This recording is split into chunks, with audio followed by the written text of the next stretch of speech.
Au 205, aujourd'hui, on a le grand plaisir de recevoir notre première invitée en entrevue.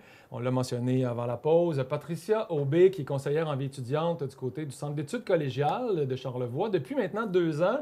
Allô, Patricia, bienvenue au magazine. Bonjour, Comment vas-tu? ça va très bien, vous? Oui, merci. On se demandait, on avait un quiz Spring Spring, Camille et moi, en ouverture. On a bricolé ça. Est-ce que tu es hivernal moins 30 ou plus estival plus 30? Je dirais entre les deux, 15 à moins 15. OK. C'est un bon range. C'est là qu'on s'amuse peut-être plus. Oh, ouais, c'est le hotspot. Mais tu es quelqu'un qui apprécie l'hiver, c'est ça que je comprends. Oui, je fais beaucoup de ski de fond, là, c'est vraiment ma passion d'hiver. L'année dernière, là, j'ai fait la virée nordique avec le 40 km. Ah ouais? Donc, OK. ouais, un beau défi. Ben, tu vois, on faisait une blague en entrée de jeu. On disait qu'avec Mike Horn, je sais pas si tu connais Mike Horn, celui qui fait beaucoup d'expéditions, il a fait le tour du monde 13 fois, je pense, je sais pas. Il a fait 1 milliard de trucs. Bref, et on disait que toi aussi, t'aimes les expéditions, t'aimes le trekking et t'aimes faire quelques aventures en voyage. Oui, ben en fait, je suis déménagée dans Charlevoix, ça va faire, je pense que ça fait 10 ans, là. Et puis, une des raisons, c'était aussi parce que j'aime beaucoup, beaucoup la randonnée. Donc, ici, on a vraiment un beau terrain de jeu. Alors, j'adore ça. Puis, j'en ai fait aussi un petit peu à l'extérieur du pays, au Pérou, à Hawaï. Ton coup de cœur, mettons, Euh, là, y en a-tu une? Parce que oui, c'est difficile d'en choisir une parce qu'à chaque fois, on vit des expériences différentes, puis tout ça fait partie d'un. Mais y en a-tu une? Parce que là, tu as dit Pérou. Je me pose la question, est-ce qu'il y en a une qui t'a vraiment marqué? ben, Ou... oui, oui, ben, c'est sûr que monter le Machu Picchu au lever de soleil, Ah, c'est très plaisant. as-tu fait le trek des Incas 4 jours? Non, OK. Non, malheureusement. ça vient de finir. Non, mais c'est très pénible. Moi, j'ai vu une gang d'Allemands débarquer de ce 4 jours-là, puis ils étaient maganés. Je trouvais qu'ils avaient l'air brûlés, puis tu sais, vraiment, ça avait l'air pénible comme run, là, mais bref. Oui, puis là, ben, on a une bonne nouvelle parce qu'on va aller marcher en Europe avec nos étudiants. Oui?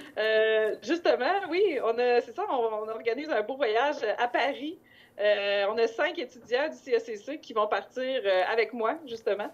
Évidemment, on s'est jumelés en fait avec la gang de Jonquière parce que le CECC, on fait partie du Mhm, cégep de Jonquière. mhm.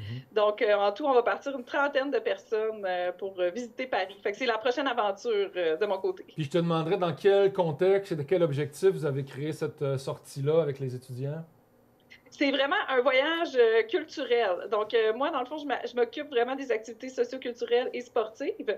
Puis, au Cégep de Jonquière, il y a quelqu'un, évidemment, qui fait le même poste que moi. Et puis, ensemble, ben, on a bâti ce voyage-là pour permettre aux étudiants de vivre souvent une première expérience de voyage et, évidemment, de visiter des lieux incontournables à Paris. Ah, c'est merveilleux. Donc, j'imagine qu'il y a, il y a un wish list là, sur votre itinéraire pour essayer d'aller découvrir les endroits Oui, les ben c'est plus un voyage sollicités. organisé. On a quelques journées de libre, mais OK. on travaille vraiment avec une agence là, qui nous organise là, un beau trip. Bien, on attend les belles photos que vous allez prendre. En tout cas, on pourra les diffuser par la suite pour démontrer là, l'expérience. Et c'est toujours enrichissant, évidemment. Là. Tout le monde le sait, voyager, ça reste nourrissant. Puis je pense que les jeunes, peut-être que là-dedans, qu'il y en a qui n'ont jamais voyagé, j'ose espérer, Effectivement. ça crée Oui, des oui, premières j'en ai qui expériences. n'ont jamais pris l'avion. Donc, tu sais, c'est vraiment une belle opportunité d'y aller comme ça avec le cégep. Ça va être très plaisant. Puis ces années-là de cégep, c'est des années justement formatrices. Puis pour découvrir plein d'expériences comme ça, j'imagine que vous avez ça en tête quand vous faites la programmation, la vie étudiante au cégep. On veut que ça soit mémorable pour les jeunes. Oui, effectivement. Puis, tu sais, on veut que les jeunes aient du plaisir, mais il y a aussi des études qui prouvent que plus un jeune est impliqué, ben ça peut vraiment avoir un effet sur la réussite scolaire. Mhm. Donc, c'est quand même très important. Puis, tu sais, on veut vraiment enrichir leur parcours. On sait aussi qu'au cégep, c'est le moment où souvent on se découvre, tu sais, on décide un peu qu'est-ce qu'on va faire dans la vie. Des fois, on se trompe, on change de programme. Mhm. Donc, c'est l'occasion pour les jeunes d'essayer aussi différentes choses Mhm. par le parascolaire. Ben, tu le dis bien, Patricia, je trouve que c'est une belle vision de dire, parce que les jeunes arrivent au cégep, ils ont 17, 18, 19, mettons en grande moyenne, et on leur demande Ouais, tout de suite de savoir qu'est-ce qu'ils veulent faire. Puis en effet, le cégep, c'est peut-être le beau terrain de jeu pour dire, on va aller essayer des choses, on va aller se commettre, on va aller se mettre en défi à travers des obstacles, des complexités, puis à long terme, 2, 3, un programme de 4 ans, c'est pas grave, tu sors du cégep, tu as 20, 21, 22, tu es encore jeune. Je pense que tu le mentionnes bien, là, qu'il faut se permettre d'essayer et d'oser. Puis après ça, ben, advienne que pourra pour la suite.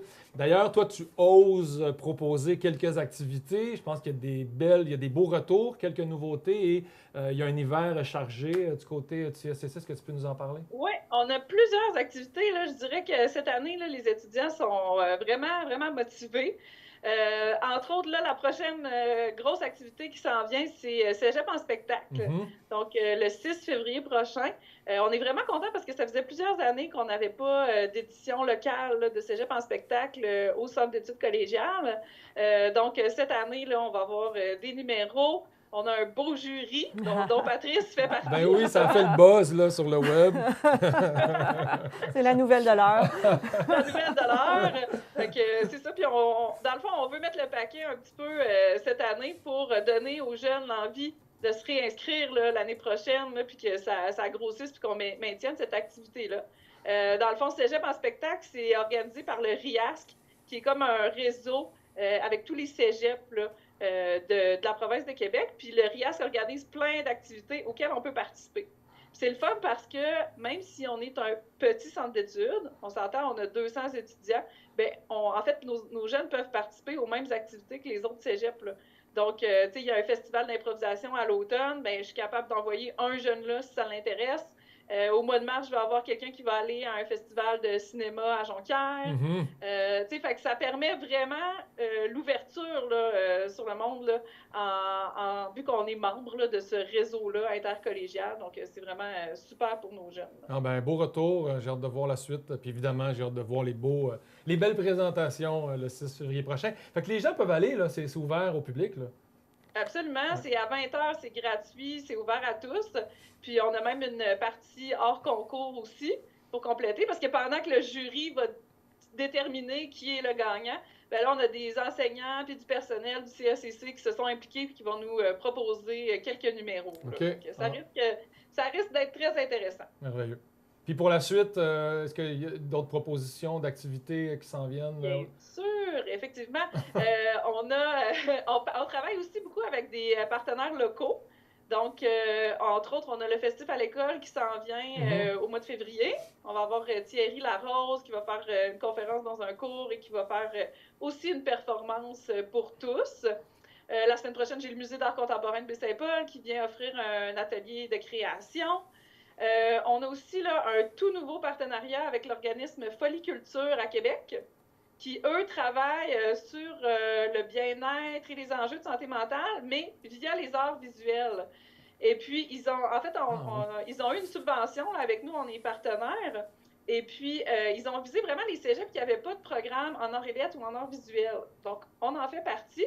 Tu sais, tantôt, quand on disait, ben, c'est l'occasion d'apprendre à se connaître, tout ça, ben, on va offrir justement à nos jeunes créatifs des ateliers avec des artistes qui vont venir vraiment dans Charlevoix pour créer avec les jeunes. Fait que ça va être une série de 10 ateliers qui s'en viennent. Ça va être un super beau projet. Là, on est dans les débuts, là, mais ça s'en vient très rapidement. Ah, j'aime ça, ce projet-là, Patricia. Puis j'entends aussi que ton background culturel puis de conservatrice avec le MAC, ça reste avec toi et t'entraîne d'autres activités vraiment pertinentes. Puis je sais pas si tu connais, puis là, je fais une grosse parenthèse vite, là, mais Rambrou, un organisme à Montréal là, qui fait de l'art avec des personnes neurodivergentes, donc avec certaines autisme, trisomie, etc. Puis Laurence Savard-Gagnon, ma fille, enseigne là-bas. Puis ça me fait penser à ça, que l'art peut vraiment servir et à la santé mentale, et à la neurodivergente, et même à des personnes pseudo-normales, parce que qu'est-ce que la normalité dans notre monde? Je serais curieux de m'analyser profondément, puis je pense que je trouverais des On trouverait quelque chose. On trouverait quelque chose. Mais l'art est vraiment un exutoire extraordinaire pour l'accomplissement personnel, oui. J'y crois aussi. Là, oui, puis c'est quelque chose que je voulais emmener aussi parce que, bon, moi, j'ai des études en histoire de l'art, puis justement aussi, même le Musée de Charlevoix a des œuvres maintenant un petit peu partout dans le cégep, donc on côtoie l'art au quotidien. Ah, merveilleux, merveilleux. Puis, c'est ça, je m'occupe des activités socio-culturelles, mais je m'occupe aussi des activités sportives. Donc, en plus, là, c'est sûr, j'ai plus un background culturel, mais comme on l'a dit, je suis quand même une sportive aussi, là, qui aime les expéditions et tout. Et puis, ben, c'est ça, là, dès le mois de février, début février, là, on va avoir notre équipe de volleyball qui a un tournoi en Beauce. Ça, c'est une équipe de filles au volleyball. Et puis cette année, grosse nouveauté, on a une équipe de soccer masculine. Ah ouais? Alors ça aussi, ça faisait Wow. plusieurs années qu'il n'y en avait pas eu. OK. Et puis c'est vraiment les étudiants, là, c'est les gars qui se sont regroupés, écoute, ils sont 13, OK. qui ont dit, Madame, on veut partir d'équipe de soccer. Fait que c'est ça, on a parti ça là, cette année, donc leur premier tournoi là, va être à Drummondville début février aussi. Fait que ça, c'est vraiment, on est vraiment fiers d'avoir ça, de pouvoir offrir Oui. aussi là, un sport d'équipe pour les gars aussi. On avait juste le volleyball féminin. Puis, autre nouveauté depuis l'année passée, c'est qu'on a des nageurs. Donc, on a cette année 3 nageurs qui compétitionnent, mais avec le cégep de Jonquière. Donc, on n'était pas assez gros pour avoir une équipe comme telle, à 3 personnes, c'est un peu plate. Mais comme on fait partie du cégep de Jonquière, ben, ils nous ont acceptés dans leur équipe des gaillards. Donc, on a 3 nageurs là, qui font OK. 4 compétitions intercollégiales là, cette année aussi. C'est bien, Fait ce que, que j'entends, c'est qu'on se nourrit aussi de la proposition au lieu de toujours essayer d'imposer ou de trouver une façon de les intéresser. Il y a vraiment des gens qui se mobilisent pour proposer des activités qui sont fortes le fun, là. Oui, c'est ça mon rôle un peu, dans le fond, c'est d'y aller selon les intérêts des étudiants. On n'est pas un gros cégep de 5000 personnes où je suis capable d'offrir les mêmes choses nécessairement à chaque année. Tu sais, ça change, c'est vraiment selon l'intérêt des jeunes. Tout à fait. On avait les portes ouvertes aussi mercredi, puis là, ben, il y en a qui me parlaient de flag football. Fait que peut-être que l'année prochaine, ben, ça sera du flag football ou autre chose. Donc, Mais c'est vraiment, tout à ton honneur de composer avec les réalités à tous les ans. Tu ne peux pas t'asseoir dans tes pantoufles et dire OK, voici la structure culturelle et sportive. Il faut toujours remanier, aller plus loin, développer, ouvrir des portes, créer. C'est tout à ton honneur, Patricia. Là, Puis je trouve que tu rayonnes. Aussi, ça... Hein? C'est ce que j'aime aussi, ça Oui. va avec ma personnalité, là, d'être créative. Là. Oui, tout à fait. Non, je trouve que tu es assis à la bonne place, puis tu rayonnes à ta position là, de conseillère étudiante. Puis je pense que ça doit être contagieux avec les élèves que tu rencontres, puis les étudiants que tu rencontres. Là, il doit y avoir un bel échange. Merci, Patricia. Puis on va se revoir, nous, rapidement, le 6 février pour Cégep en spectacle.